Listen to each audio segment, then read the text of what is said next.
Hello everyone and welcome. I am José. I am your host today, and welcome to this new edition of the LSE-Miguel Dols Fellows lecture or workshop, in which the fellows will be presenting their work that they're conducting here at the Cañada-Blanch Centre at the LSE.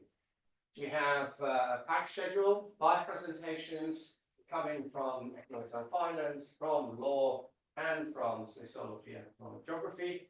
And without further ado, because we need to go through, what we're going to do is start with the first one by José Abad, who is a consultant at the International Financial Corporation of the World Bank Group, who's going to be talking about government arrears and corporate decisions, lessons from a national experiment.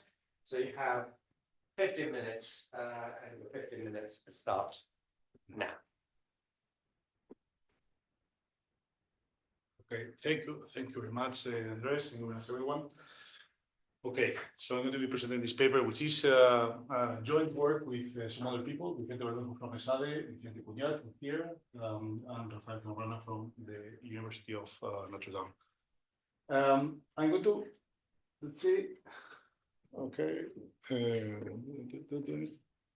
no, Victor, help me out.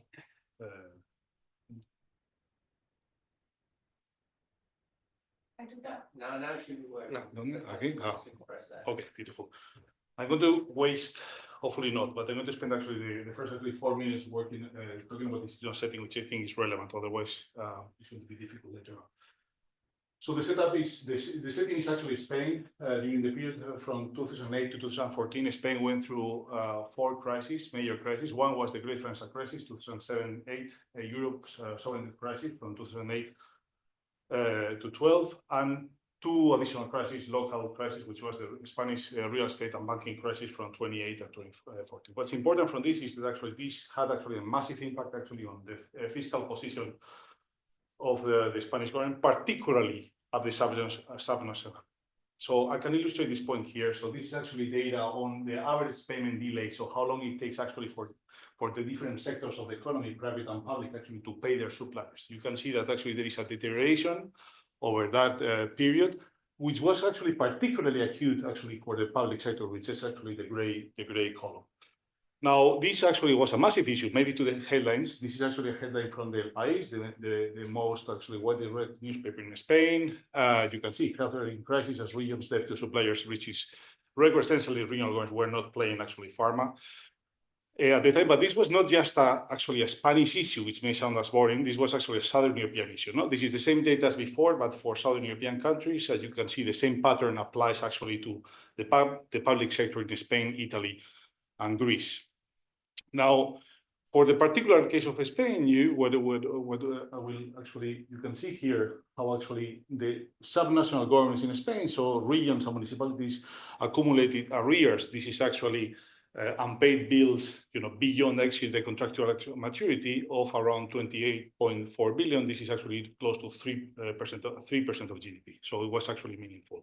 If we zoom into actually the municipalities in particular, what we see is that this number was actually an all-time high. That you can see this was reached actually in 2011. You can see actually in the orange line, which is the amount of unpaid bills, and the blue line is arrears. So arrears accounted for half of unpaid bills actually in 2011. Again, this was just to make the point that this was a massive issue. Now, in late actually November, a new central government was elected, and this new government actually in early 2012 implemented actually a plan to clear all these arrears in one go. And this is what happened actually between May and July of 2012, where actually this almost 30 billion that you saw before will be actually paid in one go.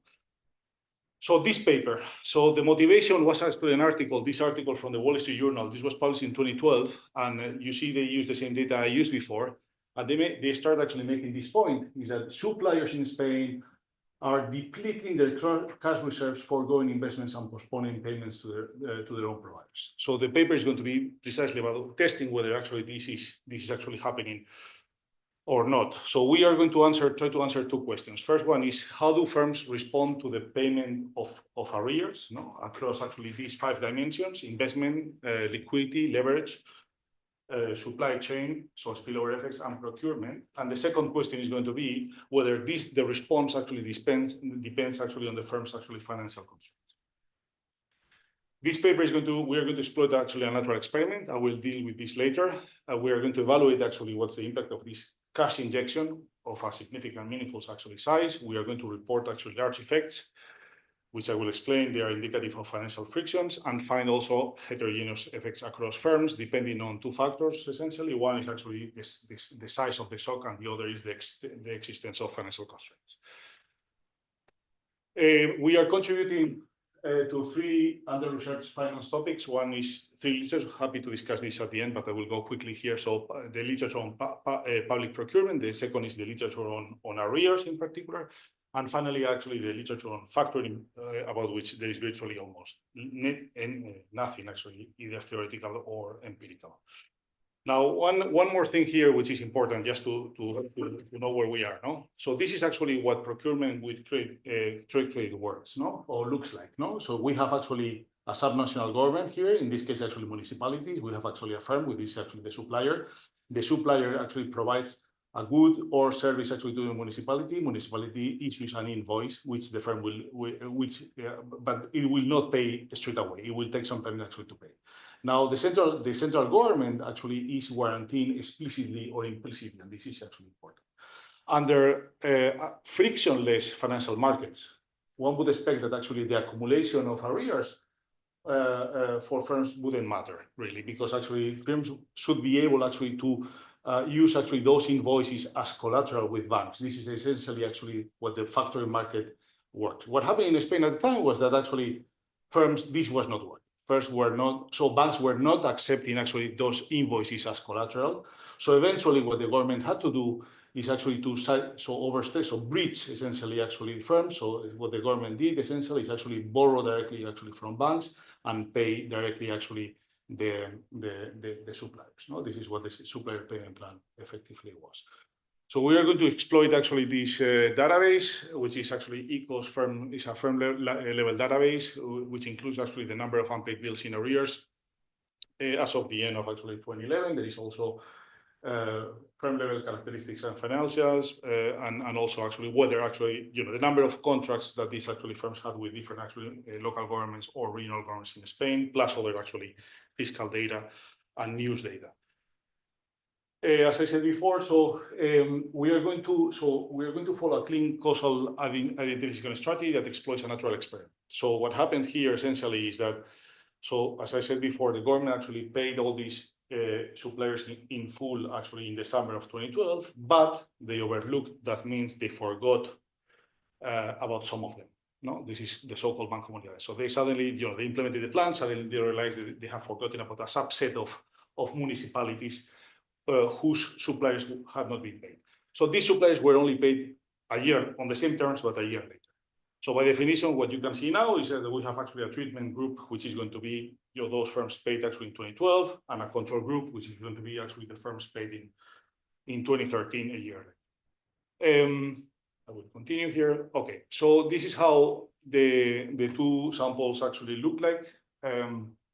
So you see actually that they are quite similar. So there is actually there is no significant actual difference. This is actually unmatched. So if you actually match actually the sample 2 actually to sample 1 on the first moment of assets and the repayment shock, which we have done, obviously the difference actually becomes smaller, but remains actually insignificant across the board. No? So that's one. And the numbers actually, the results are very similar actually for any of the years prior to 2012. So the same applies actually to 2010 and 2009. So this is going to be the equation that we're going to be estimating in the first part of the paper. So what in the dependent variable is going to be the first difference of the log of the variables of interest, which is essentially is going to be fixed assets, liabilities, and cash.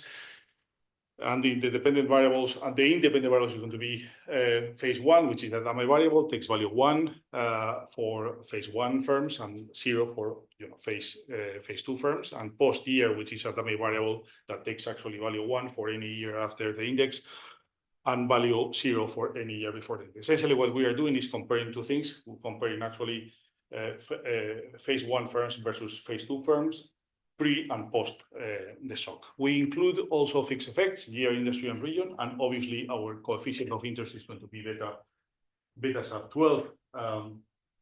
The previous actually coefficients are going to serve as placebo actually treatments. Also, they are measuring actually pre-trends, so we expect them actually to be insignificant.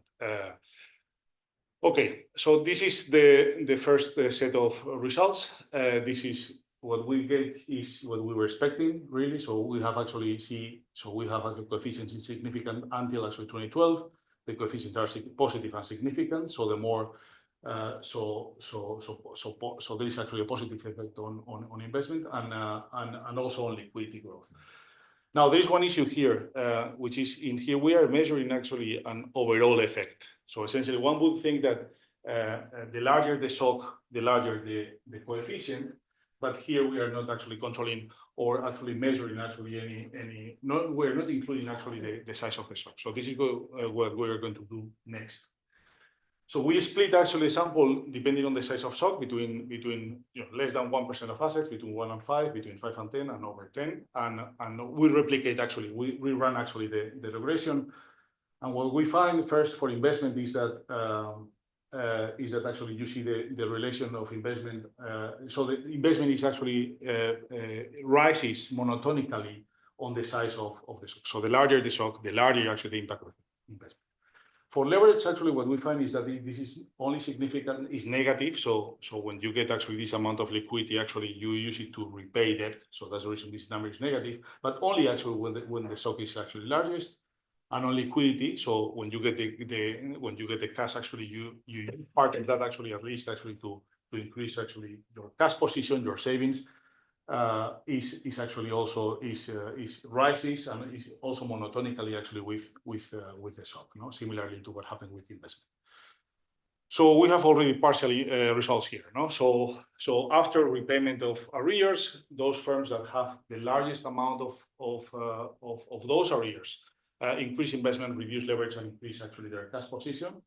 We run some robustness checks, so the results are the same. So essentially, a different diff specification with fixed effects and a synthetic different diff. Now the next question is, what happens to financial constraints, which was, you remember, was the second question, which was actually relevant in our second slide. What we're going to do here is following a bit of the literature. So the shock took place actually in 2012. So what we do is, we know there was a banking crisis, as we explained before. So what we're going to do is we're going to use actually the stress test, bank stress test results actually from 2011, so the previous year. We're going to actually split or rank actually banks according to their stress capital position. So the more solvency, the better. And we are going to calculate what is the average actually solvency position in the sector. So we are going to split the sample of banks into top banks and non-top, top banks being above the average and non-top those below the average. Now, and we are going to define here actually a financially constrained firm as the firm that has no exposure to good banks. A firm that is actually working with essentially banks with a weaker solvency position. And the other, so actually here on the column on the right, this would be actually, rather than excluding top banks, we could be saying actually financially constrained actually firms. And here on the left, rather than saying top banks, we could say actually financially unconstrained firms. Those are firms working only actually with good banks. And once we do that, we find something which is interesting, a bit different from before. As you can see, is that actually for investment, actually the impact is only positive and significant for financially constrained actually firms. So this actually implies that there's actually financial constraints. The fact that once actually you get the repayment years later, you use this money actually to make investments that you couldn't make before. But this doesn't happen with the others. The reason is that given that they were financially unconstrained, they were able to finance themselves actually with banks, so they were able actually to make the investments they want. So that's the reason we see no impact. Now, leverage growth, here we see actually a negative impact actually in both cases. That's interesting. But what's relevant here is actually that the coefficient actually in the case of financially constrained bank is actually twice as large as the other. This meaning, which would make sense, actually, for the same reasons that we just discussed before. And finally, actually liquidity growth, in which actually the coefficient is positive and significant in both cases. And I think this has to do more with the year in which we're looking. So the year, actually, we were in the middle of a few crises, I described before. So this also means that actually this probably reflects actually precautionary savings, which were equal or similar actually for both types of firms. Now, we're going to zoom into leverage. Leverage is made out of two components. One is trade credit, the other is actually financial debt. So we have data for that. So we split actually the sample into this, and we will run the regression here. And what we find, and that's very interesting, is that for financial debt only, actually top banks, so financially unconstrained firms, the coefficient actually is very negative. So it's negative and very large. And this is exactly what we would expect given the narrative before. So precisely, actually, given that actually these firms actually were able to make all the investments they wanted actually during the crisis, they actually don't need actually this additional cash, so they use it actually to repay it. Now, what happens with accounts payable? This is actually interest rate is probably even more interesting, is that actually it's only significant actually for financially constrained firms, and it's also negative, meaning actually that financially constrained firms were not able, during the crisis, actually to finance themselves actually through banks, but by not paying their suppliers. So this is evidence that actually there is actually knock-on effects through the supply chain actually of firms. So there is not just a negative impact actually for your suppliers, there is also a negative impact for the suppliers of your suppliers. Okay, I will finish with this. So finally, actually, we also look at actually the potential effects on public procurement. That is, whether actually the fact that actually firms are not being paid affects actually the probability of those firms working with the government.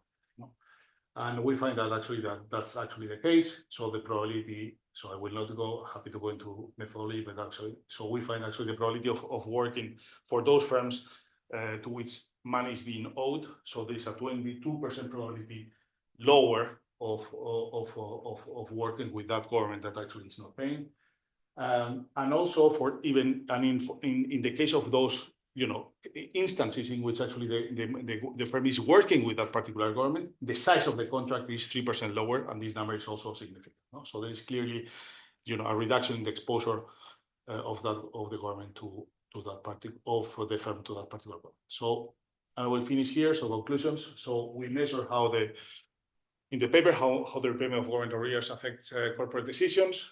We find actually real effects on firms. So repayment increases investment and cash and reduces leverage.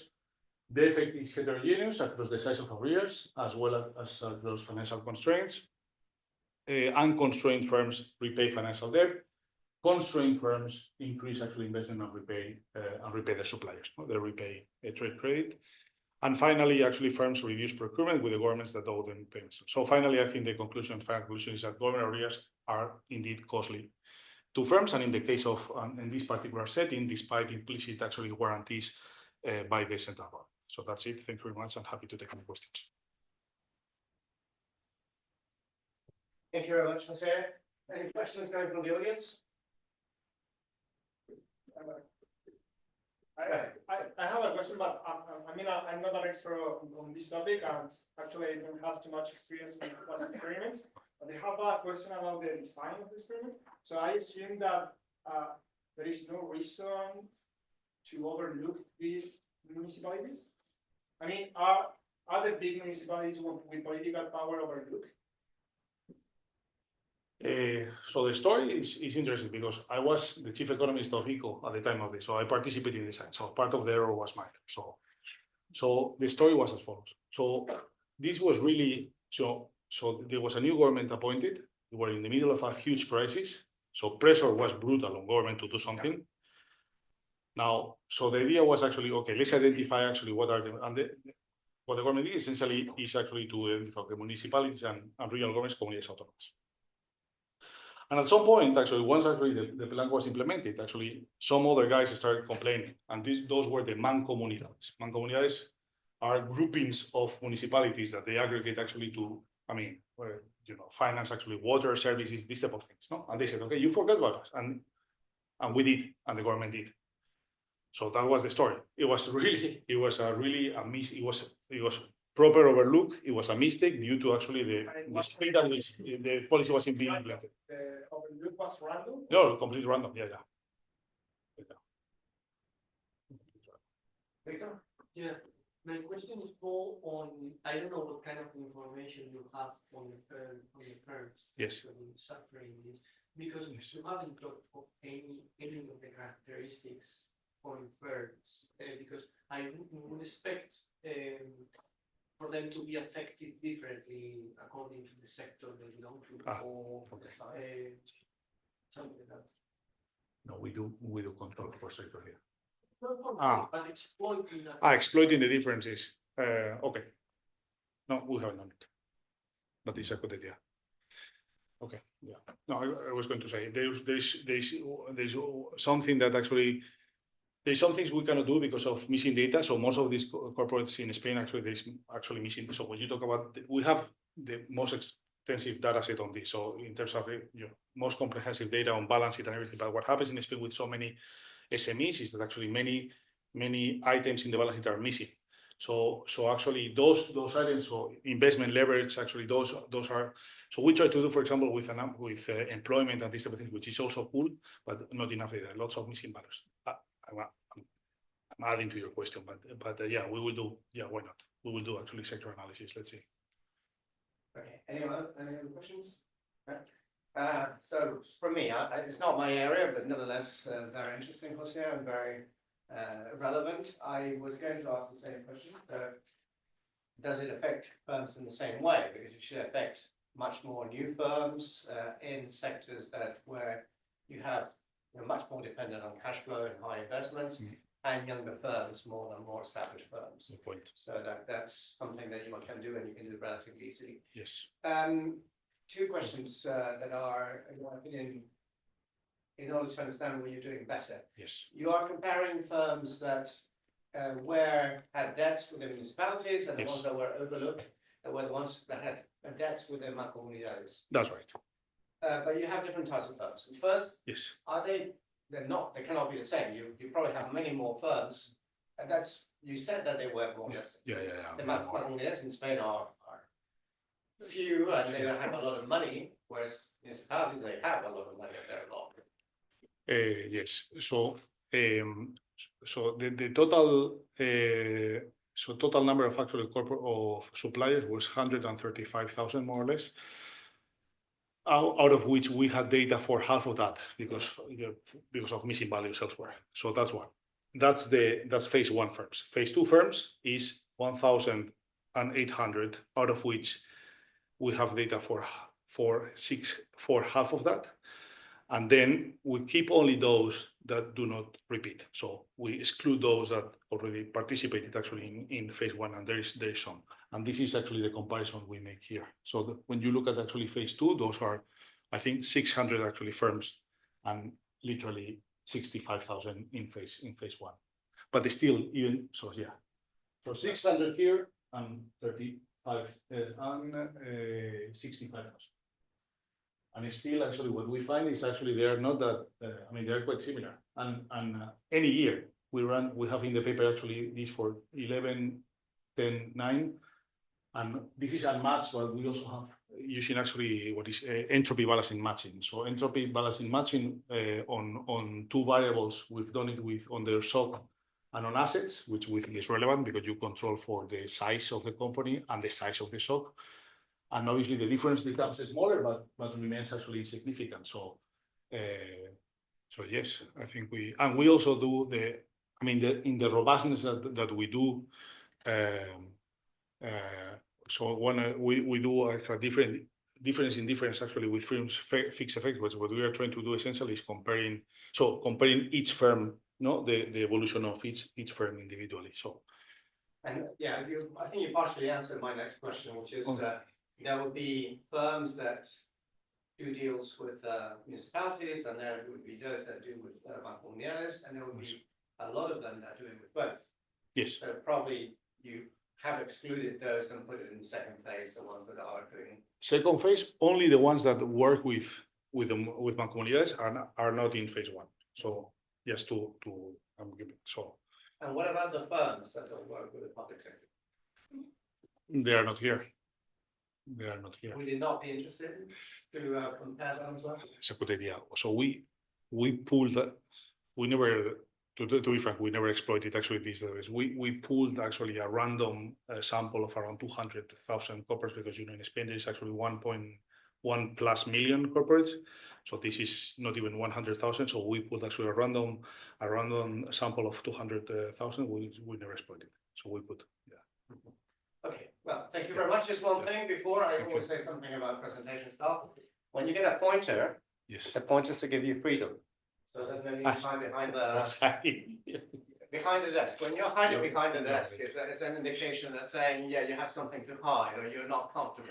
When you get a pointer, just go here and hide the scene. Okay. But otherwise, very nice, very interesting. Thank you very much.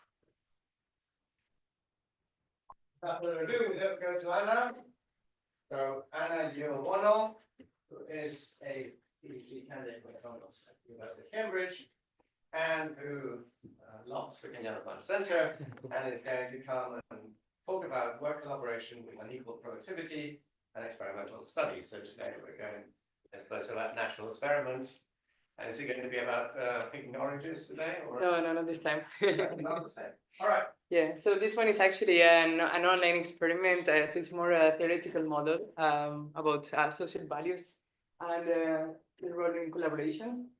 So to give some context, we know that team performance in collaborative work environments can be affected by the social values of the people. By social values, I mean if they are more altruistic, more inequality averse. I'll get into detail about all of this. And what I want to look is, I want to understand the impact of when there are different productivity levels among the workers in a company, how the social value orientations are going to affect the collaboration levels of these individuals. So my contribution is I provide insights on these social values, on team dynamics, and I'm also going to look at the role of the origin of this inequality. If this inequality is coming from lack or from difference in effort, how this might affect as well collaboration tendencies and dynamics in the teams. So yeah, this I already went over it. These are my two key things: the social value orientations and the origin of the productivity inequality is known in the literature by entitlement effect. So if I worked harder and that's why I'm being more productive on my job, I feel entitled of that higher productivity and thus potentially higher salary. But if it was just random because of socioeconomic differences, then maybe I don't feel as entitled and I'm more willing to collaborate with people that are less productive and give up some of my salary to help someone out. So I'm going to skip the literature, and this is the theoretical model. I'm not going to get into too many details, but I'll walk you through the basic parts. So in the theoretical model, I have two agents with a different productivity type. From now on, I'll refer to high type as the person with a higher productivity level and low type as the person with a lower productivity level. They have to choose how much they're willing to collaborate with their partner. And to realize the payoffs, by payoffs I mean salary, we have the minimum of the two amounts that they said that they were willing to collaborate. So to put an example of this, if Victor says, I'm willing to collaborate with Anna 20% of my time, and I said, I'm willing to collaborate with Victor 50% of my time, I cannot force him to collaborate more than he wants. So the actual time that we will collaborate will be 20%, which is the minimum of the two willingness to collaborate that we mentioned.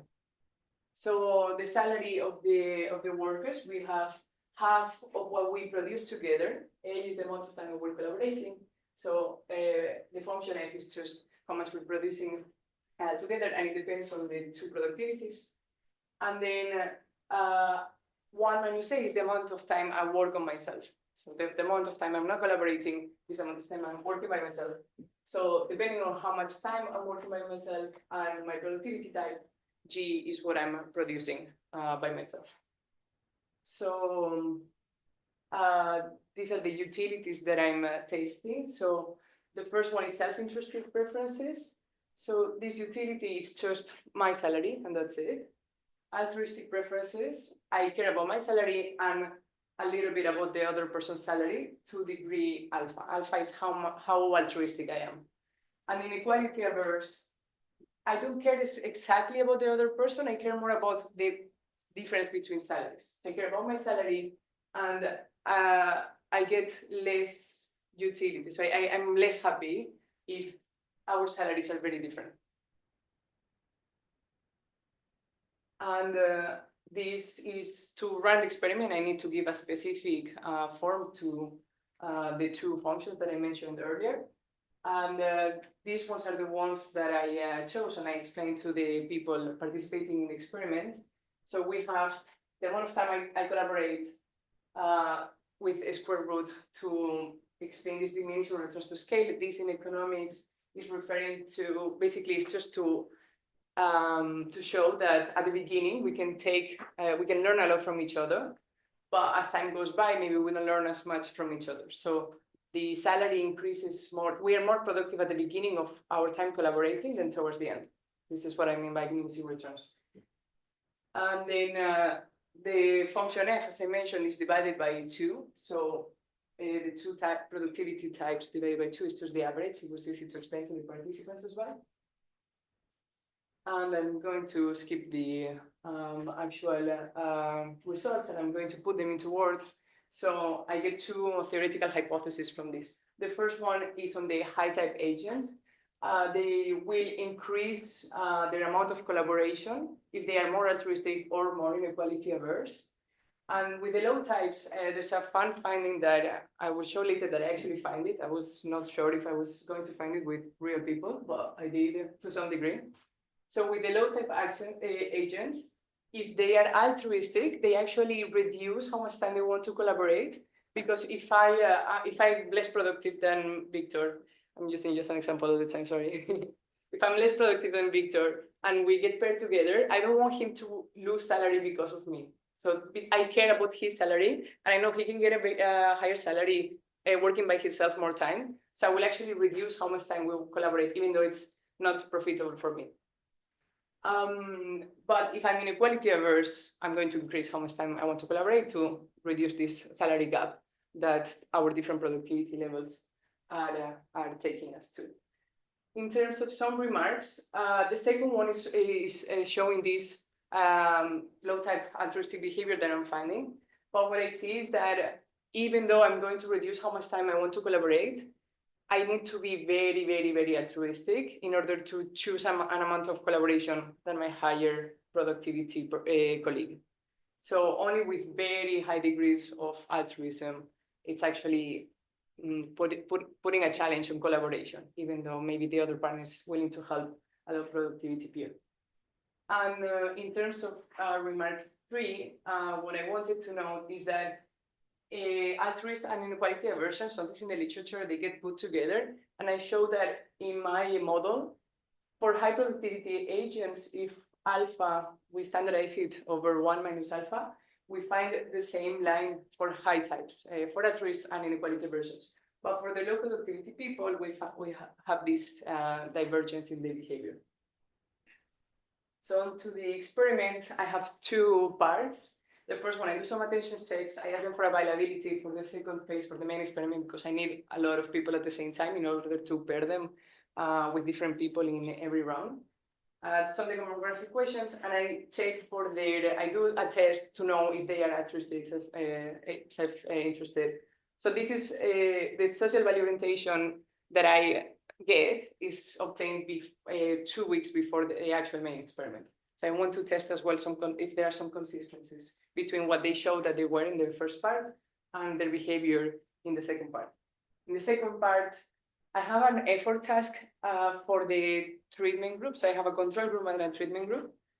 I'll get into detail in a minute. So the effort task for the control group is done afterwards, and for the treatment group is done before. And depending on how well they do, they get assigned the higher type or the lower type in the work collaboration game. So yeah, so these are the two treatments that I have, and these two treatments are to test for this entitlement effect that I was showing you. In the lab treatment, random allocation of productivities. In the merit treatment, depending if we get paired together, whoever did better in the effort task gets assigned the higher type. And for the behavioral hypothesis, I'm trying to see if this merit treatment people actually are less, they want to collaborate less, they feel more entitled of this higher salary that they earned, or this lower salary that they earned. It goes both ways. And I check for a small productivity gap and a big productivity gap to see if how big this difference in skills is matters for collaboration. And this is just an outline of how the game goes. It's 10 rounds. I'm going to skip the details because of time constraints. So in case I get a lot of questions like, do people actually understand all these salary structures? I incorporated this slider, and they can choose, there's no ball at the beginning. They click on it and they can move the ball and they can see the salary of the two people. So even if they don't understand the maths, and even if they don't want to read properly the explanation, they use this slider to make their decision on how much time they are collaborating. So yeah, and they need to use it in some checks that I put. I ask some questions like, please use the slider and tell me how many points you would earn if you collaborate 26% of the time. And you will have to say 58%. This is the effort test that I do. In the literature for this entitlement effect, they do general knowledge questions. And this has been a challenge for online experiments because in online experiments, you cannot, they're at home. So maybe they're cheating, maybe they have someone with them. So there's actually a couple of experiments that couldn't replicate the entitlement effect, but they were using maybe a math test, which might include some biases because you're putting all the people that are better at maths in the high productivity role. So maybe it's not that they're more selfish, maybe they are just calculating it more properly than they. So this one, it didn't include any bias. They just have to decode. So they just have to put the words, the letters that correspond to the numbers. And in terms of the data analysis, I'll skip the details on the actual data. Believe me that it's very fair and I have a lot of information that I need. So summary, in case I run out of time, I see that for the theoretical hypothesis, it is significant. Those who show prosocial values keep showing them and keep collaborating more in the main experiment. And for the low productivity types, I actually find that the people that are altruistic in the big gap scenario, they are reducing the amount of time they want to collaborate. So so only with a big payoff gap, but with a small payoff gap, nothing is significant. So I'm showing that in this theoretical model, like depending on the size of the gap the size of the productivity gap you add, it matters. And in terms of the behavioral hypothesis, I do replicate the entitlement effect on the high types, and same story with the low types. I do replicate it with a big gap, but not with a small gap. So these are the averages. So this is to test the theoretical hypothesis.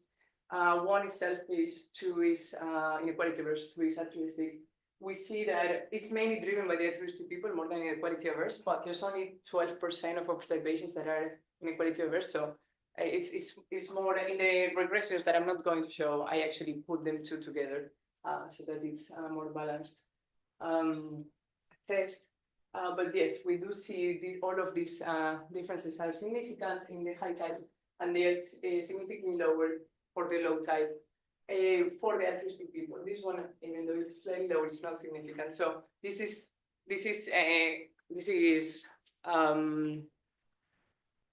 consistent with my theory model. Like altruistics are the ones reducing how much time they want to collaborate when they are low types. Inequality averse, we don't know, we don't have enough observations. And nothing is significant with the small gap. So this was with the control data only, because I only wanted to test the theory. When I add the data of the people in the entitlement effect, what I find is that with the high productivity types, this is enforcing it. So we have a stronger result. But for the low types, it's actually weakening the result. So we see, so basically what I mean by this is it's not significant anymore for the low types, the theoretical hypothesis. So basically this entitlement effect it's weakening the social value orientation significance. So we don't, they are not being consistent with the preferences that they showed in the previous, in the 5 minutes recruitment survey that they did. So this is what I hypothesize, that maybe this circumstantial altruism that we're finding, they are not altruistic anymore, even though they showed they were altruistic before. It's potentially driven by the entitlement effect. This is testing the behavioral hypothesis, the lack and merit treatment. And what we see is that in the merit treatment for the high type and for the low type big gap, they are collaborating way less. So they feel entitled of that higher salary and they don't want to be as altruistic towards the other person. They don't want to share their salary as much on average.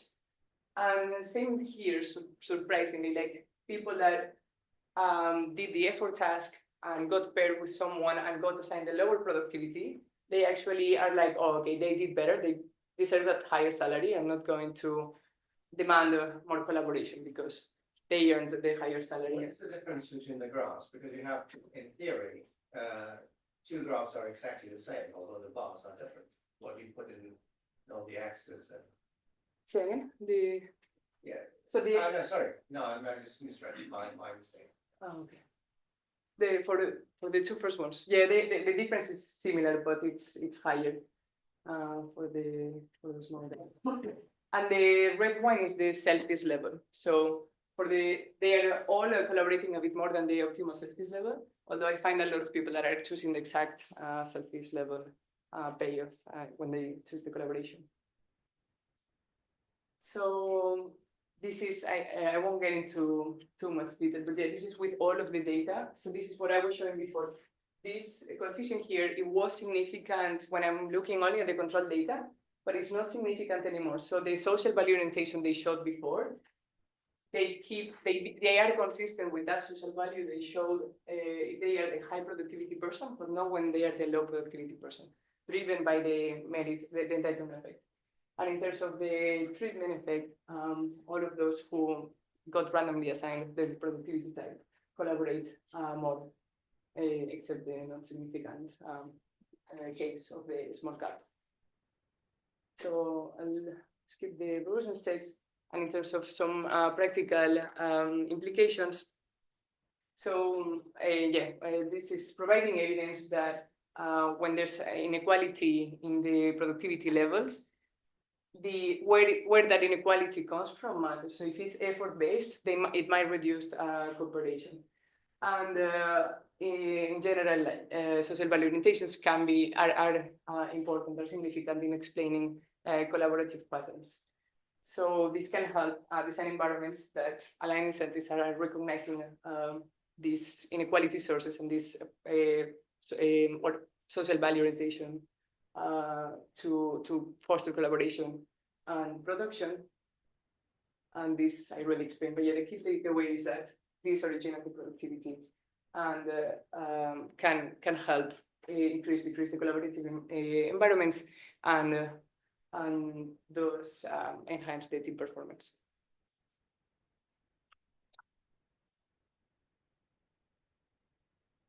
Okay, thank you very much. Questions? Yes, yeah, I have a question. So as I understood, this is like applicable for collaboration between two individuals? Yeah. Okay. The theoretical model can be extended to more, but for the experiment, I mean, that's my question. Because, for instance, in the altruistic hypothesis, I mean, you say that maybe if I'm more altruistic, I'm more likely to feel like responsible for the salary or the productivity of the other. But that could be like more diffuse if these are bigger groups. Yeah. Okay. Yes, I haven't tried to test it for larger groups. Like theoretically, I did play a bit, and yeah, it gets more complex, and you will need to have beliefs on the other two players with the productivities and how close they are to your productivity. So it can be extended, but I haven't done it. It would be interesting. Well, I was thinking this is certainly not my field, but I was thinking in terms of What about actually non-monetary salary? Are you considering that? I mean, I can think of, so economic theory suggests that actually, so well-being is also possibly related actually with leisure. How does leisure? So I can think of actually a worker that is on a per hour is very productive, but is actually willing to work 6 rather than 8 hours. Overall, actually, it may seem that it's less productive, but it's not, just because actually you may want actually to allocate the rest of the time actually to leisure to take care of your kids. So how does? Yeah, so that's interesting, but I don't really include that in my salary, but I tell them their productivity level. They are level 1, 2, 5. So I'm giving them full information on the productivity they get assigned, and the salary is a function of that type. So I'm kind of like making it simpler, and they have full information on how productive they are, because the salary is linked to the productivity. I don't really have that problem. Like that cannot be taken into account because they earn what they. But yeah, it would be an interesting expansion for sure. Okay. Any other questions? Yeah. Because I'm thinking on, and I know nothing about the field, but I'm thinking on your motivation or your contribution. Is it mainly as claiming this heterogeneous, let's say, behavior between high and low productivity persons, or is it because of the challenge? Because at the beginning you claim this altruistic and this inequality challenge, but at the end, when you test it, they are combined. Well, I tested both together and combined. So I combined them for the high type scenario, because when you do the maths and you standardize it, they actually behave the same way. It doesn't matter if they are altruistic or inequality version, they're still going to, with their degree of altruism or inequality version, they will increase the collaboration. For the low type, I did also the analysis separating them, and I find that the ones following the theoretical behavior I saw are the altruistic ones, and the inequality averse are kind of, it's not significant, but also my sample is very small because when you calculate, I have some data on how to calculate so this is how I calculate the social value orientation, and depending on the degree you end up finding. So the task is they have to split the pie, basically, in a lot of instances. And then you do a lot of maths, you find their degree, and the inequality tolerant window is quite small. The people that only care about the gap is like usually people care about the other person rather than about the gap percent. So the sample was quite small, and I don't find a lot. But yeah, I found some people that do that, and they actually behave a bit differently than the altruistic. So that's an insight that, but it's more of a theoretical insight. I think the key thing is the fact that social values matter on how much they are willing to collaborate, and the key thing is more like selfish versus altruistic, inequality versus just Okay, fine. Thank you very much. Thank you. My questions here, it's again not my field. This is even further removed than what José was presenting. But I mean, it's interesting. But what I find really perplexing from the world I come from is your research question. The research question is, how good is my model? More or less. Where I come from, if you have a model, it's displaying something that happens in real life, not to say how good, how nice stylized fact. And your research question is actually, how closely are theoretical models, or do theoretical models predict participants' behavior in terms of altruism and attitudes to inequality? Yeah, I think because it follows the way of the order of my project. So first I was just doing a theoretical model. It was also my first year and needed something for the bypass. I focused on theory only. And then I thought it would be interesting to run an experiment and see if my model is actually, so because the experiment is online with like more or less, it's close to a control, a very controlled experiment. I designed the experiment very closely with the theoretical model, like all the steps and everything. It was all step by step what was happening in the theoretical model. So that's why I took that order. But yeah, maybe like the phrasing. But because I mean, if I were a funder, I would say I'm not going to fund you just to say how good your model is. The question would be more or less, I mean, you can have different things. I know, to what extent does altruism predict productivity, or productivity predict altruism? Or in your case, which I think is the closest, the combination of altruism and productivity or industriousness in individuals actually predict the degree of collaboration. Okay, yeah, I'll rephrase So, it. I and then you think. probably, that's what your research question is. And Yeah. then you have hypothesis and you have a model that actually explains that when you combine, let's say, high levels of altruism and productivity, you're much more likely to collaborate than when you have a lack of either, especially if you have lacks of productivity. Yeah. Yeah. Rather than saying, is my model good? No, it's Okay, yeah. what do you explain in real life? So I Yeah. think that would be the most important part. Perfect. And Thank you. just in terms of presentation, I'm going to tell you exactly the same I said to Jose. If you have the freedom to move, use it to grab the limelight. Otherwise, it seems that you're scared of someone is going to jump. And I think that's one of the things in most in academia, we always stay in academia is the way academia is going. I have the impression that rather than create people that are confident, we are creating people that cannot interact with society. Why? Because the whole image of academia is that we eat each other alive. And the idea is like if someone tries to eat you alive. So for example, Andrea wants to eat me alive. If I go here and you say you don't dare eat me alive, because otherwise, then she's going to, if you're there, yeah. most economists, Give her more seminars by room. economists, they're going to jump to you like a pack of wolves. Okay, that's a So good it's one. just a question of saying, look, if you're going to attack me, you better know what you're talking about. Because I'm confident. So it's just a question of personal language and body language, but it does make a big difference. Yeah. Okay, thank you very much. Thank you so much.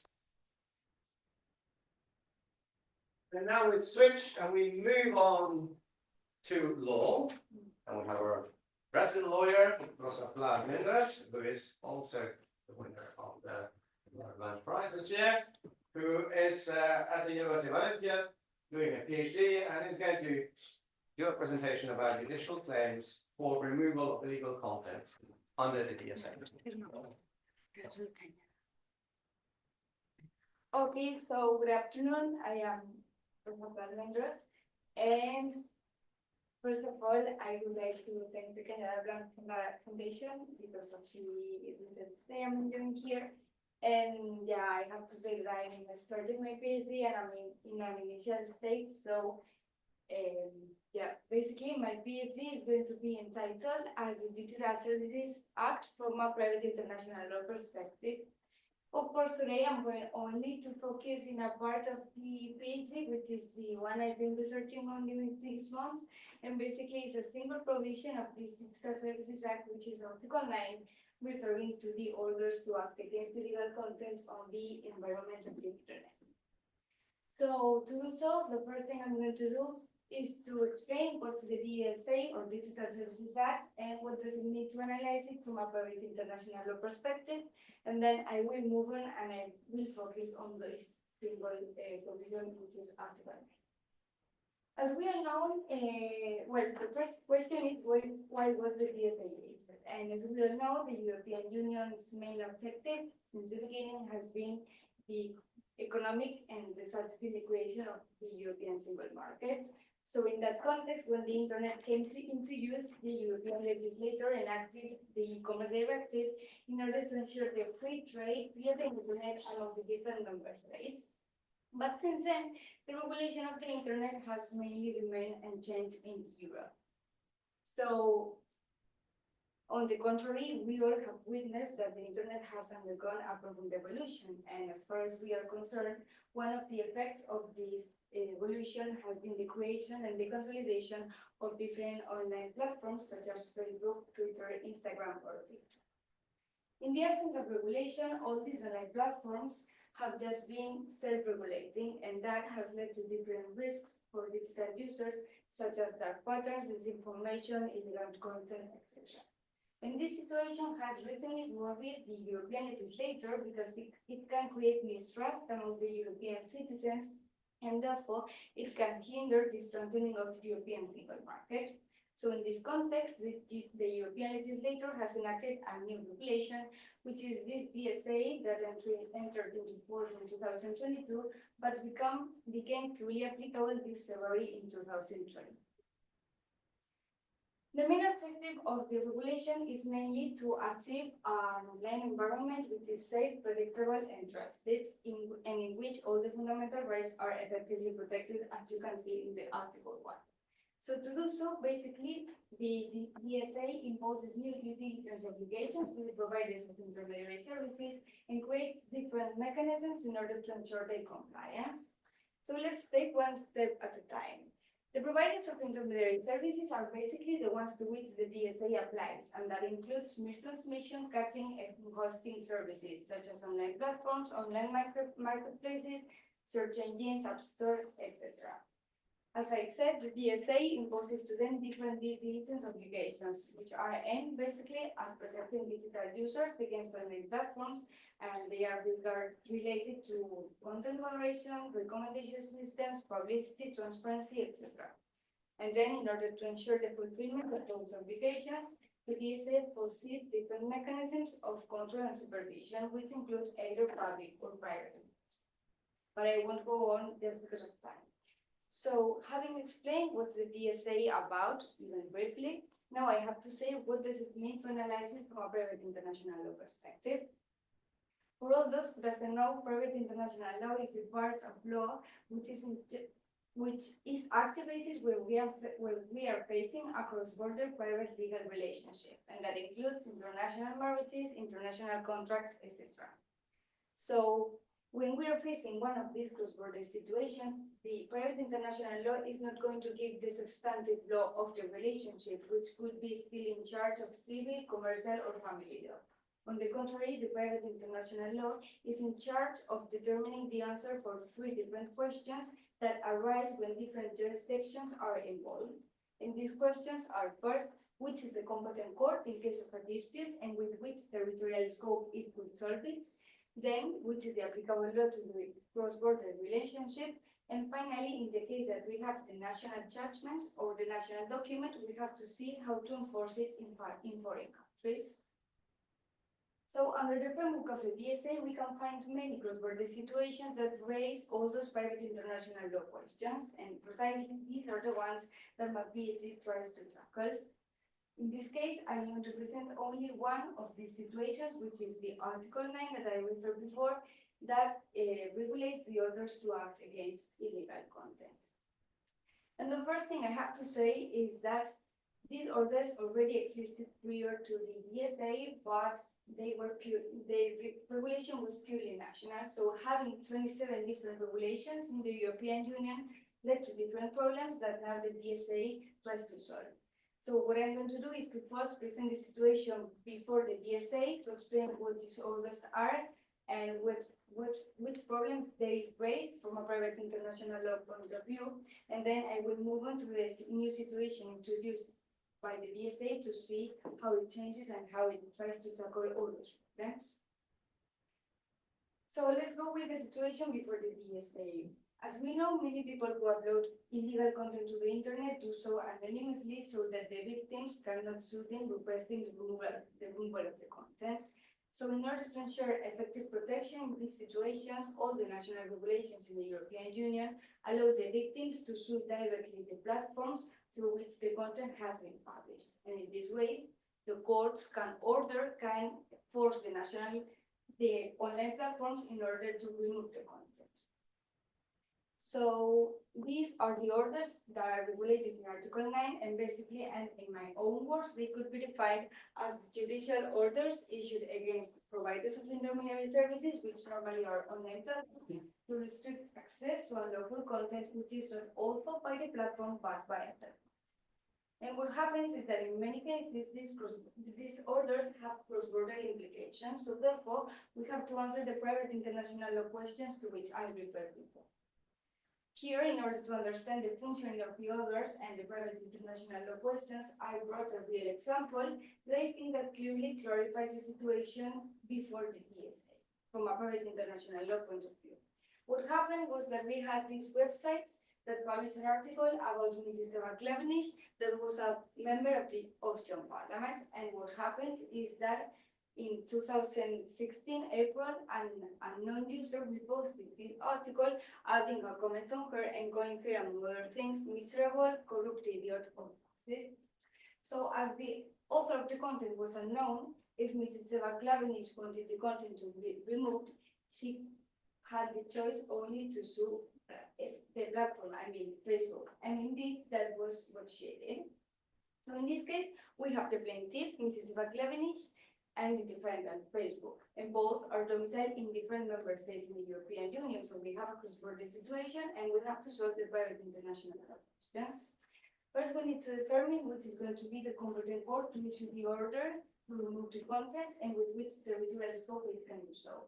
Then we need to know which is the applicable law that will determine if the content is defamatory or not, and therefore if Facebook can be obliged to remove it or not. And then, in the case that Facebook did not comply voluntarily with the order, we would need to know how to enforce the national judgment in a foreign country that could be Ireland. But in this case, I have to say that Facebook did comply with the order, so therefore we are not going to focus on that part now. So, when answering the rest of the questions, we need to apply the private international law rules that in this case were either European or national. The European was a regulation and the national was the Austrian private international laws. And when applying these rules to the questions, we have three different, the answers. First, the competent court was in Austria and it was the Commercial Court of First Instance of Vienna. It could issue the order with a global scale, and then the applicable law that will determine if the content was defamatory was the Austrian law. So as a result, the Austrian court considered that the content was defamatory and therefore requested Facebook to remove the content, not only in Austria but worldwide. So this solution basically posed two different problems. The first one had to do with the territorial scope of the order, which the court considered appropriate to be global, meaning that the comments were not only removed in Austria, but also in other countries, including, for example, the US, even though the comments were perfectly legal because the Constitution protects freedom of expression and information over the right to honor. So we have an order that was protecting the reputation of an Austrian citizen, but at the same time was unduly damaging the rights of third parties in third countries, in this case could lead to censorship. And the second problem basically was related to the unpredictability of the private international law rules when being applied to the internet. In this case, the plaintiff, Mrs. Klavenich, could request the removal of the content not only before a single member state, but in different member states, which in this case were reduced to Austria and Ireland. So the fact is that until the plaintiff doesn't choose the competent court, the defendant, Facebook, cannot predict neither the competent court nor the applicable law that could determine if the content was defamatory and therefore if Facebook could be obliged to remove the content. So the fact is that, of course, this creates a lot of legal uncertainty for Facebook, and the risk is that Facebook, as many other online platforms, may end up adapting the global terms and conditions to the national law that restricts the content the most. I mean, the risk is that Facebook, as many other online platforms, could just prohibit every content on a global scale just because potentially being illegal on the basis of a single national law. So the fact is that this is not a theoretical risk, but it's a common phenomenon among online platforms, which is called collateral censorship, and means that they are prohibiting content, even though it's legal, just to avoid possible legal consequences, such as these orders that I'm working on.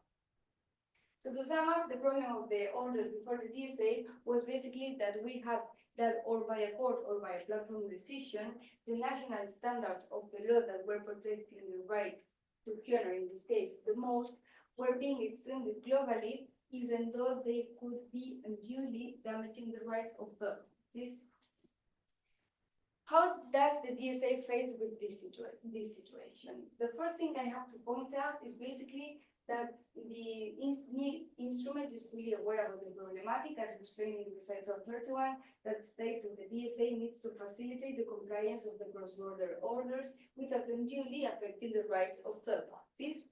So basically, the content of Article 9, which is the one we relate to these orders, has two different novelties. The first one is a new obligation for the defendant, in this case Facebook, to communicate to the national authority the fulfillment of the order. So basically, it's an obligation to respond.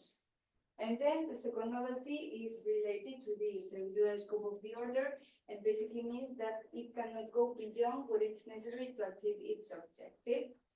This needs to be interpreted according to recital 36, that basically states that the national scope of the order needs to be the general rule. But the recital 36 is not binding because it's not inside the article. So therefore, the only binding statement is the one in Article 9(2)b, which is much more vague and imprecise and therefore avoidable for the national courts. But apart from this, nothing else states Article 9. So therefore, it's not difficult to realize that this situation is the same as before the DSA, keeping the national regulation, the private international law problems that I referred before. So the question that now arises is, could anything else have been done, and if so, what? The starting point is that it's difficult to harmonize the content of the orders on a European Union level, so we need to continue with the national regulations, and therefore the private international law issues are still going to be there. And of course, we need to modify the private international law rules because they are not adapted to the internet and they bring a lot of unpredictability. But the DSA is not the place to do so. However, that doesn't mean that Article 9 couldn't have done anything else in order to improve the functioning of the orders. And in this case, I propose two solutions. The first one is included in Article 9 different stop criteria that even though the regulation of the orders could still be national, would guide different national courts to ensure like some kind of predictability that could reduce the unpredictability of the land platforms. And the second solution would be moving the content of the recital 36 to Article 9 to make it binding and ensure that the general rule is the national scope of the orders. And basically, these are my solutions. Many other authors would have other ones, but it's important to implement any of them if we want the DSA to achieve its objective of protecting every fundamental right in the online environment. And this is my presentation, so thank you for your attention, and I hope to answer everything. Thank you very much, Rosa. So questions coming from the audience? Well, okay, so I suppose it's my turn then. No, thank you. I think that was interesting. That was a learning experience for me. It's not my field. It's completely new, but well done because you made it very, very clear. The question is for me is you have a woman that is offended by a comment that's put on Facebook by someone who is anonymous and she can only sue the platform. And this is the whole discussion about the jurisdictions and how it affects all the jurisdictions. But can law not do anything about the original culprit, which is the person that actually insulted the plaintiff? I mean, to identify the author of the content. Actually, like that's difficult because they cannot identify it, and why not? Why can you not force? I mean, that would be the easy solution. That if when the platform is hosting something and someone commits a, let's say, a felony or insult someone, requiring the identification. Why cannot, for example, the European Union through European law or international law, private law in this case, not require platforms that that anyone that posts comments should be identified? Yeah, there are people raising that questions, but they say that because of privacy issues, it's not possible. But yeah, I don't think the European Union is now trying to go in that way, but just obliging the online platforms to act in different ways, and they are also obliging them to put different ways for the victims to try to remove the content, but they are not focusing on the author, but on the victim. I think it's because of the privacy, but I can't tell you more. But I mean, if someone commits a crime, someone kills someone, you're not going to sue the house where the crime is committed. You're going to sue the person that actually killed, or you're going to try the person that actually killed that person. Second point here, and this is then the question of why politically there's no will. You're saying that it cannot be done in terms of coordination, but this is something that affects everyone everywhere. So, but the European Union doesn't want, and you have to do it by national jurisdictions through private international law. And the question is, why can this not be coordinated when it should be relatively straightforward to coordinate? Yeah, the fact is that when trying to harmonize the content of all these orders, there's not really regulation of the orders involved, but also the substantive regulation. So we would need to harmonize the defamation content, like the defamation, and that's like, that doesn't imply only private interest, but also public interest, and there are member states that doesn't want to act like that. But for example, in defamation is a special case, but there are other examples in which the content is already harmonized, and that's why these orders cannot be applied, because well, they are applied, but we don't have the private international law issues because we don't have different national regulations involved. And what happens, for example, in this case, you said that Facebook complied and removed the content. But of course, Facebook in Europe is based in Ireland. Yeah. But Facebook, Meta, is based in In the US. in the United States, I was going to say the name of the place. It's not Palo Alto, it's Menlo Park in Silicon Valley. They might remove it from Europe, but has Europe got any jurisdiction? Well, the fact is that the DSA and all the new instruments that the European Union is enacting these days are not only affecting to the platforms that are located inside the European Union, but also to those that are located outside, and they are providing their services to the European Union. So they are talking about the Brussels effect. And it's being so criticized because like they are questioning the sovereignty of the European Union to expand the powers to the platforms that are being located outside. So yeah, that issue is precisely being tackled. Okay, well, thank you very much. And just one thing, you notice what a difference it makes to give the presentation right here in the middle. It does, you did very well. I thought it was fantastic. Very good. So.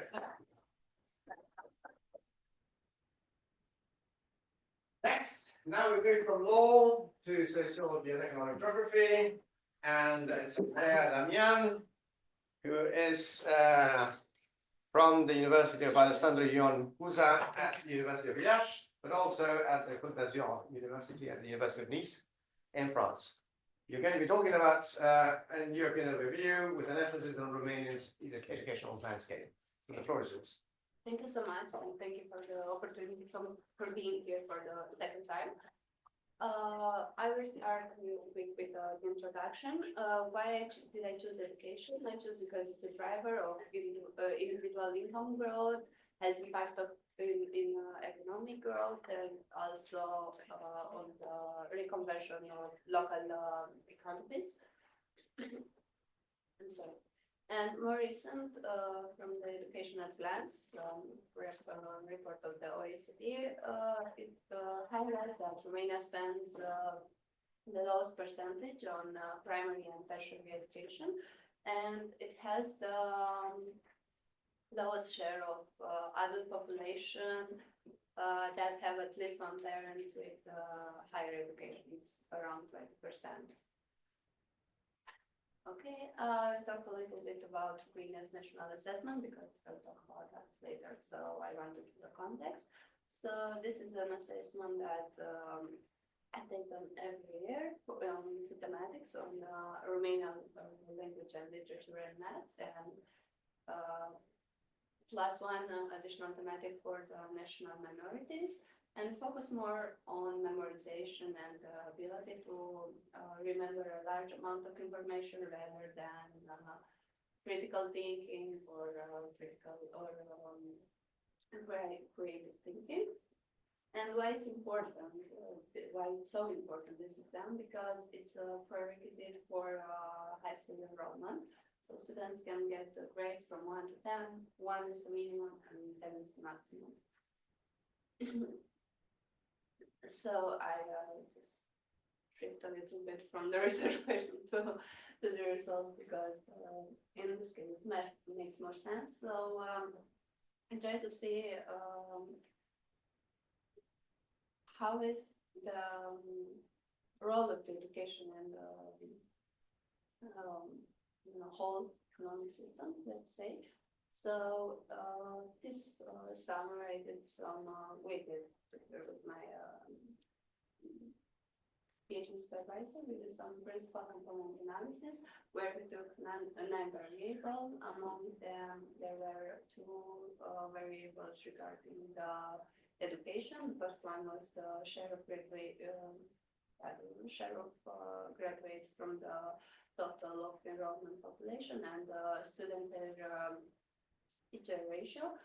And what we observe is that there is a clear divide between developed counties, because in Romania there are 42 counties, and the most developed are Bucharest, which is the capital, Bucharest, Cluj, and Timiș, and the less developed countries like Telemann, Giurgiu, and Vaslui.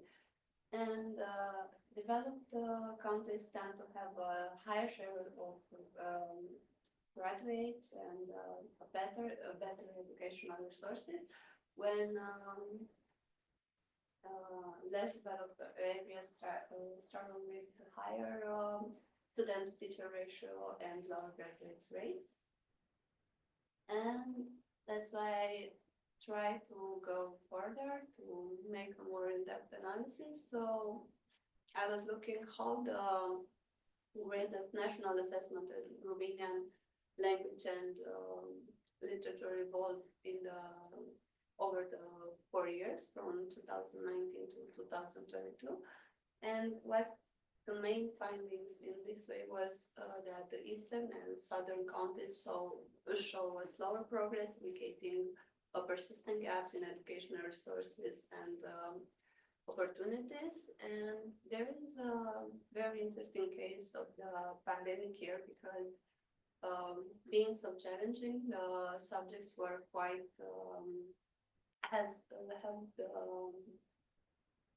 quite lower difficulties. So maybe that's explained why the grades are a little bit higher in that year. And also in mathematics, where I think it shows the lack of critical thinking. Even some areas show improvement. I'm talking about the yellow and orange zones.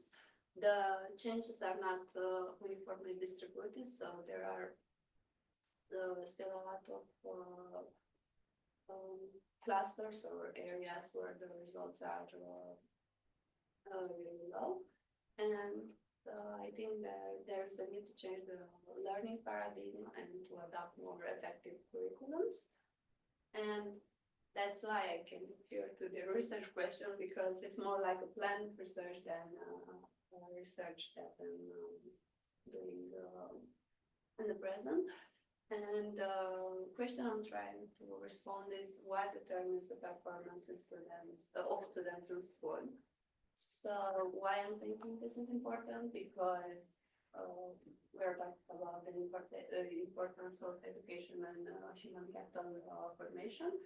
And students' performance can shape the human capital quality, and this can drive the economic growth and social cohesion. And in the future, this can reduce mismatch with the labor market. Also, what is the novelty of the study? So I'm trying to perform an in-depth analysis of students' performance in Romania and to identify the factors that influence the outcomes, and in the end it depends on the results, and to provide some tailored recommendation for educational system in order to improve the educational system. So how we are planning to do that, because I also discussed with the preparatory guest postdoc there. So we're trying to use a fixed effect model, using some individual factors, small factors and municipal factors. And from the last term, I was working on a databases with municipal factors, which can contain the type of the municipality, population, public services, social and infrastructure, well, and living conditions, and others. And here I have a list of all the indicators I was included in the database. So from this moment they need to be selected and then to the model is to be performed. And what are the implications of the studies? This would be an implication for the countries with the same educational system time. It shows the needs for more inclusive policies, for maybe for European education policies. And at this moment, every country has its own policy on education, and maybe it can cost in the governance process and the Romania. Thank you for your attention. Maybe really short on this. But I'm open for Right. Thank you very much, Andrea. Questions? Oh, next question. Well, Jose first, then. On the model that you put at the end. So I have one question. So okay. So in all the variables that are in the next slide, so are included there. where? In the next, here? yeah, here, all these indicators are in So the I direction. collected all of them, but I don't think it's a good idea to I include don't know, all it's of not- them. I Just don't- just That's like exactly- I was yeah. going to say that because I didn't know where you were. Okay. Can you go back to the model 1 second? So can you, okay, so you have,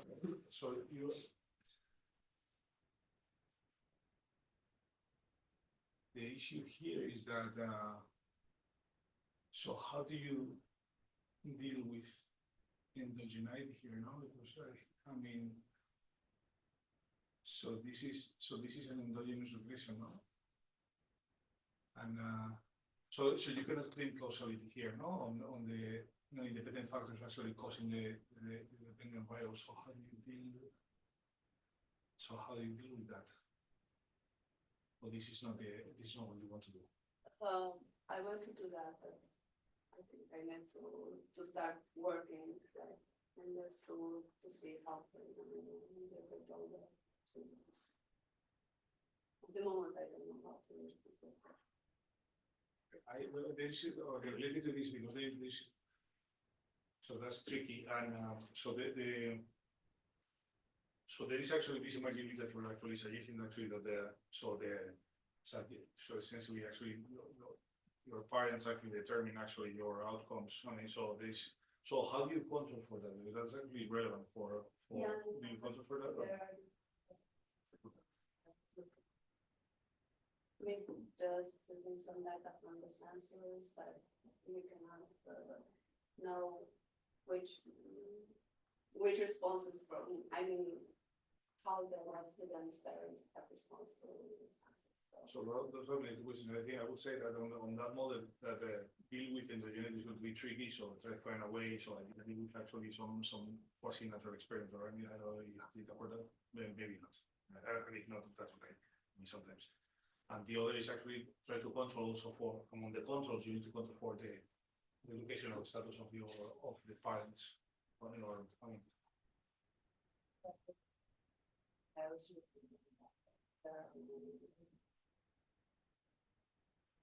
Yeah, I have a very quick question. There's a studies you have availability data from 2015 to 2022.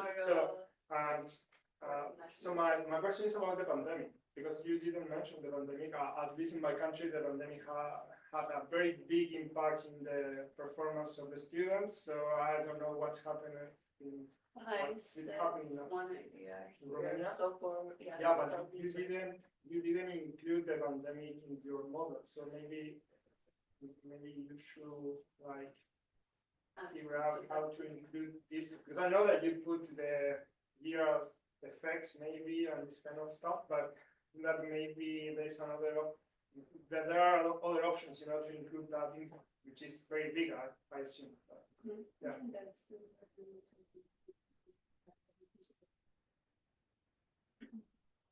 Okay, well, thank you very much, Andrea. Interesting analysis.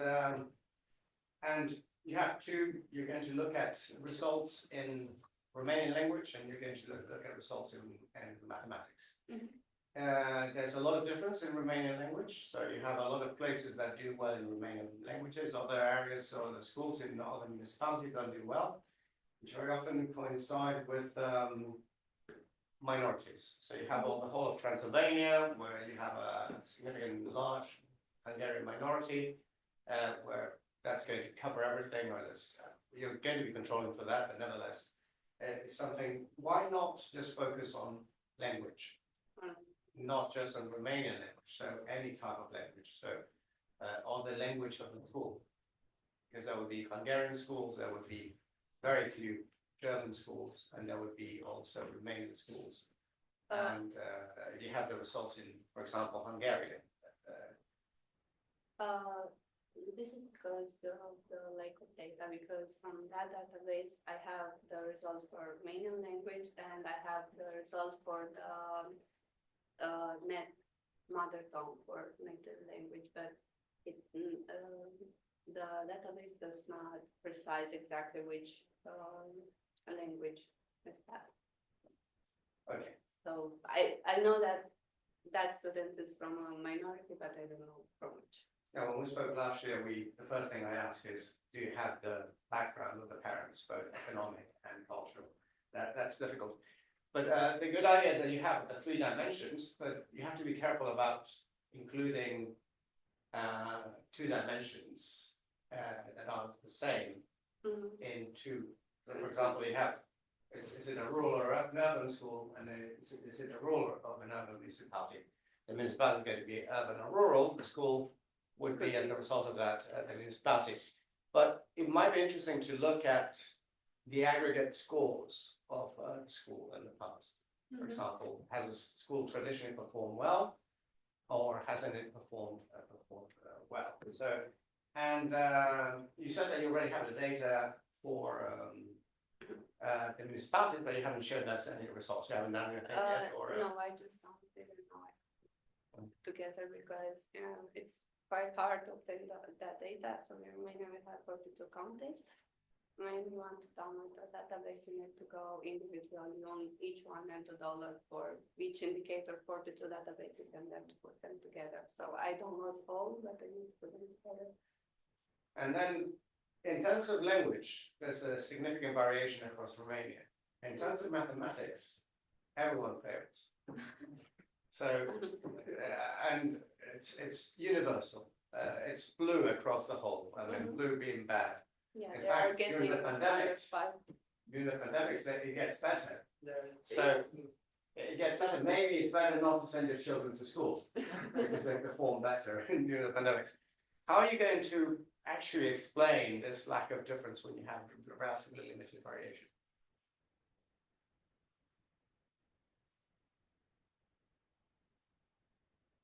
You have, I mean, there is no variation. Here you have this village that makes the difference, but all the rest. Yeah, at the moment. If you're lucky, you get a 6. I'm thinking about because between this period, because to 2019 and 2022, there was a change in the evaluation type from the free answer to multiple choice. So this would be a consequence of that change. Okay. Can I say something just to explore? I was thinking, looking at that, because obviously I've been working with actual municipal data for a long time, so just to explore. It is true, Andres pointed that, but it is true that you can also rank actually by high, low, whatever that level, because you have within. I see actually the country is divided actually into provinces or states or whatever, which I assume each of them with their own regulations. So I would actually take each region. So and actually look at rather regression, actually looking at top performance and low, bottom performance rather than in absolute. So it is if you look at actually absolute records, it's actually on this point. But if you just actually put it in relative terms, within every province you have actually a top and a bottom, and you can find the So you're not looking into who's actually getting a 6, but you're looking who's actually scoring the highest within my province and who's scoring the lowest. And then you can run the regression for all your provinces, and that's what you're speaking the same language. I mean, I don't know, I would try, I would be to try. Right. No. Yeah, thank you very much. Your final presentation is Hasan Küçük, who is from Gaziantep University in Turkey, and he's going to be talking about textile hub as part of global production, the case of Gaziantep.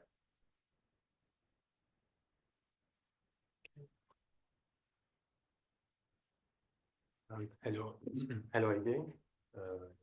I would like to mention global value chains in context of Gaziantep textile industry. Firstly, sorry.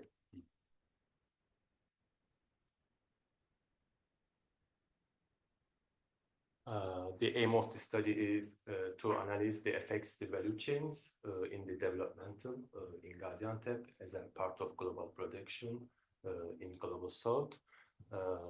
I have some questions.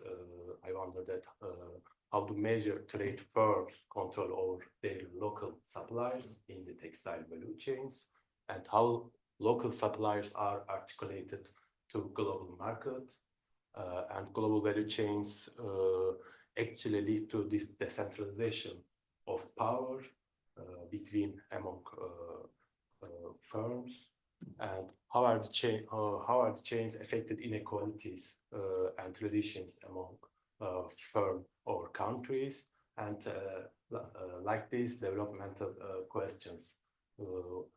What is the implications of articulation global value chains on social, economical, and other developmental challenges?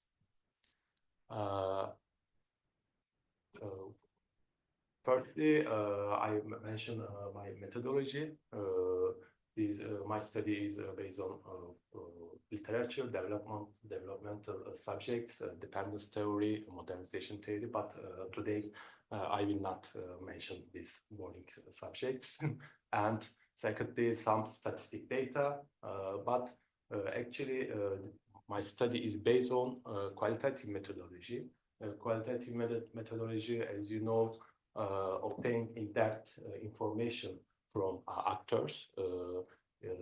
I conducted some interviews from many managers and company CEOs. About it is each one nearly 1 hour, and it is there is many stories about firms and their relationships.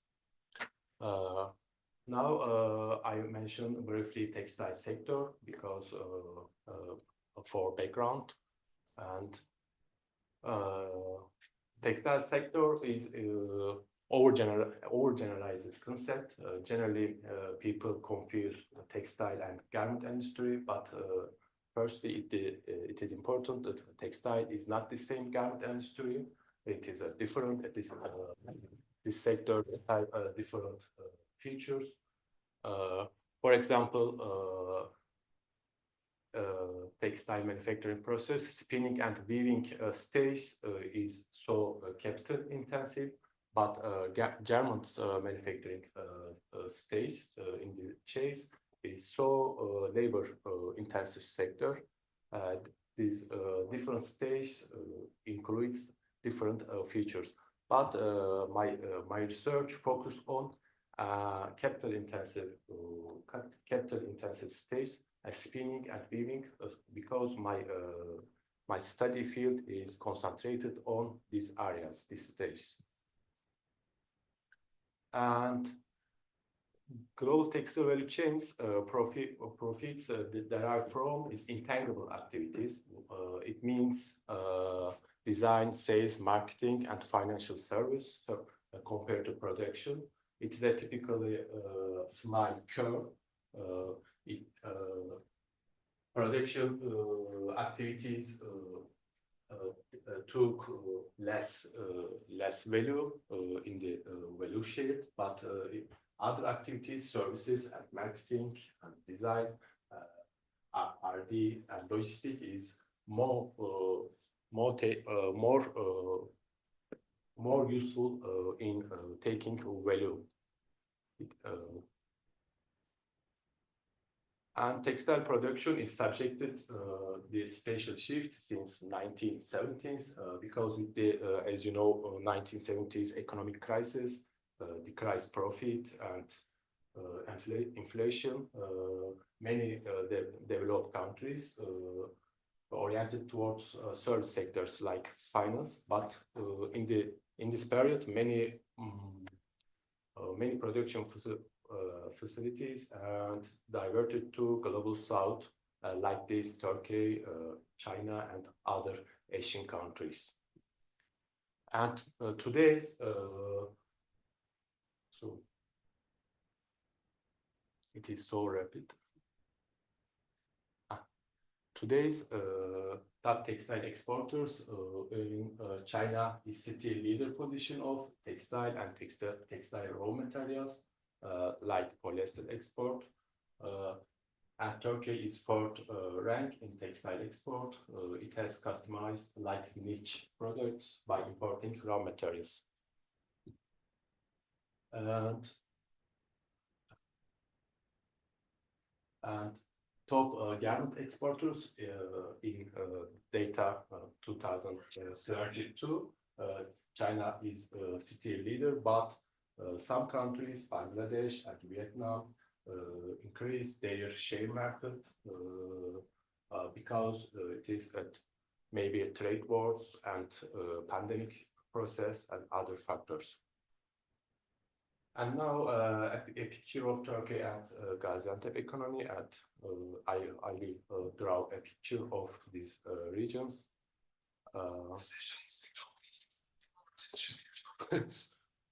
No worries.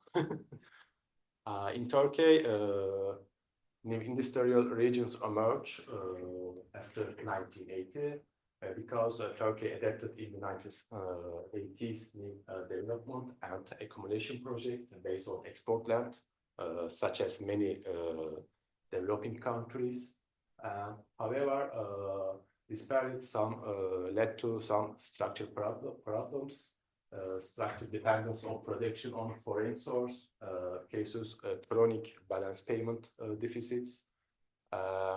But on the other hand, new industrial regions emerged in Turkey in 1980s, like Anatolian tigers. It's inspired Asian tigers like Kayseri, Denizli, and Gaziantep. It's my field study. This city's industrialization of developed parallel to Istanbul's deindustrialization, and many sectors in service, finance, insurance, and real estate concentrated on Istanbul, but Istanbul's industrial areas moved to Anatolian cities because many cheap labor, many cheap industrial area opportunities. However, Turkey manufacturing industry has concentrated on low-tech or medium low-tech, not high technology, and share of high technology in Turkey manufacturing industry 5%. It includes defense industry in private and public sector cooperation, but many manufacturing activities, medium low technology and low technology, and it's typically categorized textile in low technology. But in the 2000s, Turkey experienced some manufacturing loss. It is defined premature deindustrialization by Rodrik, because, as you know, modern development stage of Rostov and traditional production take-off stage and industry, and any country aim is service sector development. But Turkey has some loss in the 2009 in the financial crisis, and etc. 2019, it is exchange rate shock, but Turkey gained some manufacturing market share because pandemic cases with China and other supply chains face several problems, and Turkey used in its situation to gain market share. And however, Gaziantep, it's my research study, saves its manufacturing power compared to Turkey. The city's economy is constitutes over 30% in the story. The city has nearly 300,000 employment in manufacturing industry. And Turkey has main three textile clustering regions. It is Gaziantep and Istanbul and Aegean region. And Gaziantep at its hinterland is a huge clustering textile industry area. And in the export-led process, Gaziantep has risen in the per capita of GDP, but not catch up average of Turkey. And now in the Gaziantep nearly $5,000 per GDP, but Turkey it is so much. Gaziantep export has risen in pandemic period due to increased logistic costs from China, but it stayed a plateau after pandemic period.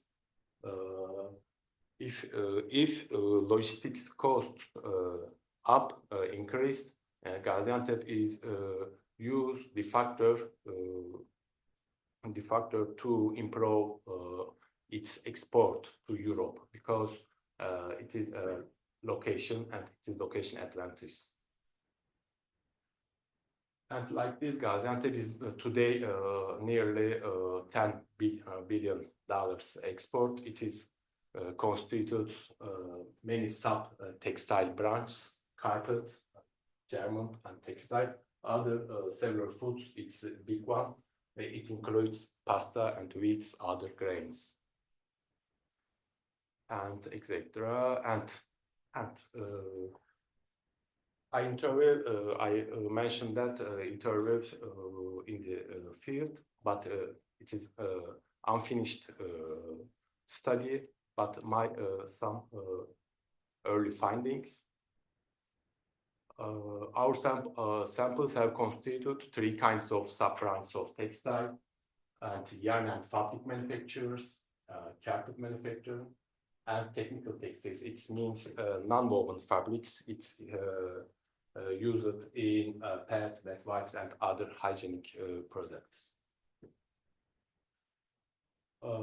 My early findings is three headings: the articulation and relocation, and asymmetric power relations among firms, and labor relations. How this city articulated to global market in the 2000s? Firstly, the city has already huge experience and know-how in the traditional weaving. Historically, the city has this accumulation and capital accumulation and know-how accumulation, and so the city has rapidly joined the global textile value chain in the 2000s by utilizing its location advantage as well as its historical knowledge and capital accumulation. Also, European trade firms played a leading role in the process by sourcing just-in-time orders in this region. It implies a strategic coupling. Strategic coupling means the needs of two regions overlap and industrial or other sectors. Also, European machine firms introduce new high-tech yarn and carpet machines besides their country credit advantages. For example, Belgian Wonder Wheel, it is an important machine firms. The firm introduced to Gaziantep new machines and new technology with the cheap credit loans. And therefore, local suppliers have evolved from low organized and to globally organized networks. New technology has led boom of productivity and loss of some employment for particularly low-skilled employees. However, some workers gained new skills and harmoniously new technology. Also, several macroeconomic factors provided opportunities for firms in Turkey.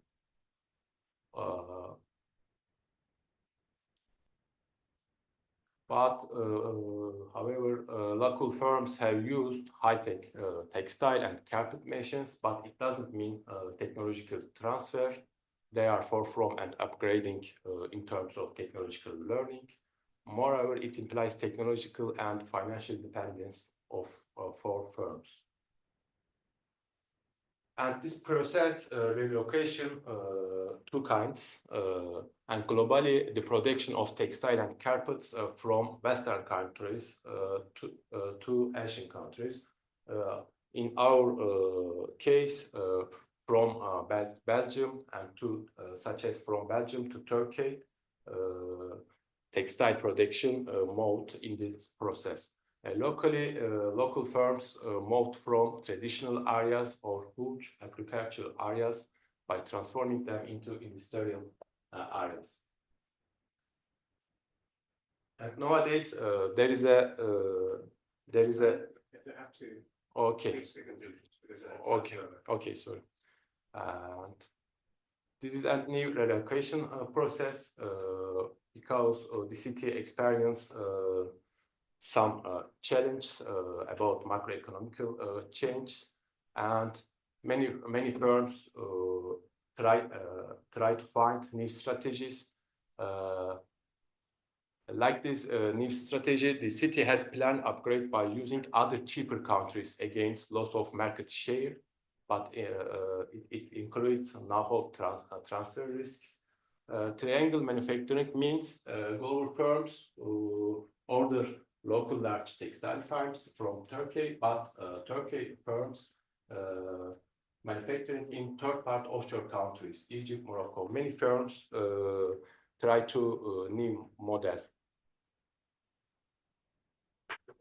Etc. There is other findings, asymmetric power relationships.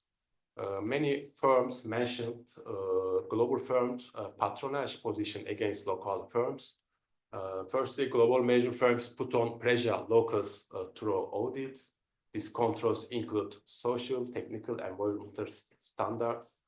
But the control implies irony of global brand firms because all companies in the value chains focus on low-cost production, but also the global brands put on pressure for social standards. It is no chance in the implementation. I finish, but lastly, actually the market have some unequal conditions. There are many firms in Gaziantep textile sector, like ideally perfect competition market. Companies selling to leading firms in Walmart, IKEA, and Zara, but local suppliers in a position of price takers.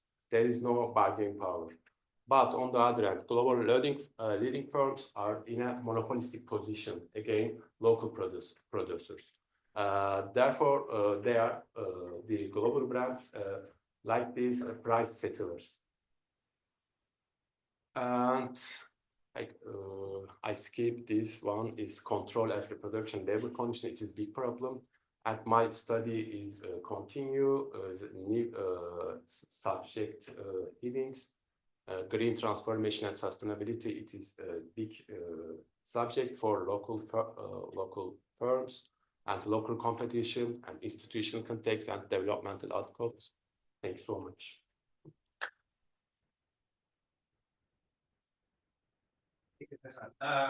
Questions? Okay. All right, so yeah, thanks for the presentation. It's very informative, but now the question is, where do you go from here?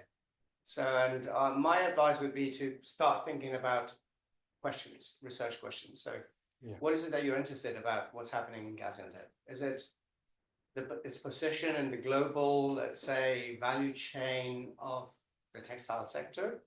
Is it its competition with other parts of the world? Is it within the cluster, and is it the relationship between firms, whether you have firms that are the gatekeepers, with the ones that connect to the rest of the world, what is the level of collaboration?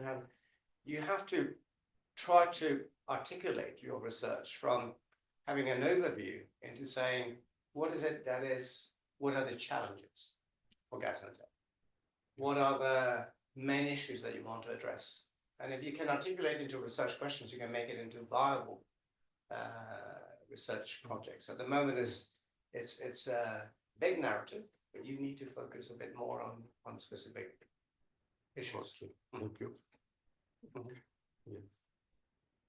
And in terms of presentation, the table is not going to go anywhere.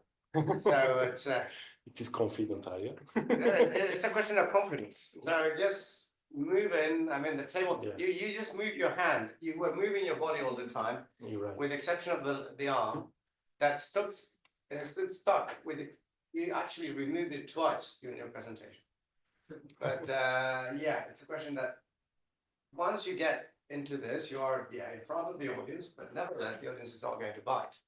So most important thing, try to think about now the next steps on what is it that I want to ask and what are the potential answers. So what would be your hypothesis? Saying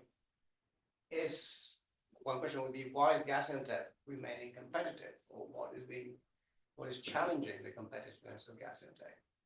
Or how does Gaziantep keep on generating innovation? And you need to have a potential answer that you want to try to demonstrate. Yeah.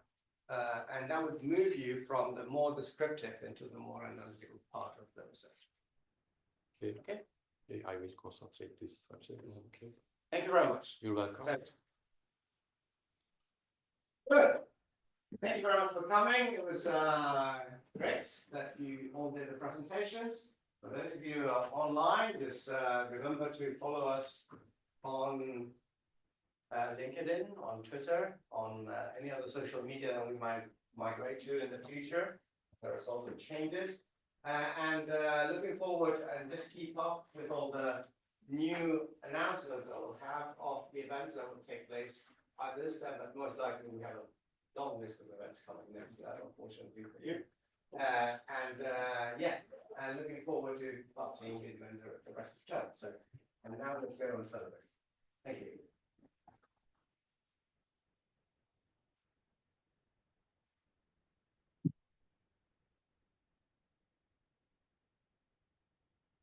No, I don't think we have time to. I didn't bring my coat because I thought we were going to have time to go to the office and put it up. So we might as well just go directly to the restaurant. Pedro, ¿dónde es? Si puedo, sí. Si me invitan, obvio. ¿Para cuántos tenemos la reserva? He reservado para 6. 6. ¿Cuántos somos? 2. Ya seríamos 8, 3, 8. Yo puedo ir. Yo creo que sí puede, pero... Yo creo que sí. Puedo ir a almorzar a comer a mi casa. No. Bueno, voy, si no hay espacio, me voy a... No hay espacio, echamos días. Me voy a San Guillermo. Okay, so now we wait for to finish, and then we'll get it.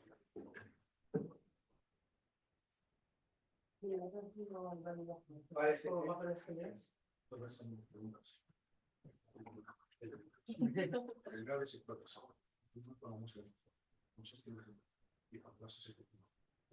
Pero bueno, ¿qué características tiene el thesis?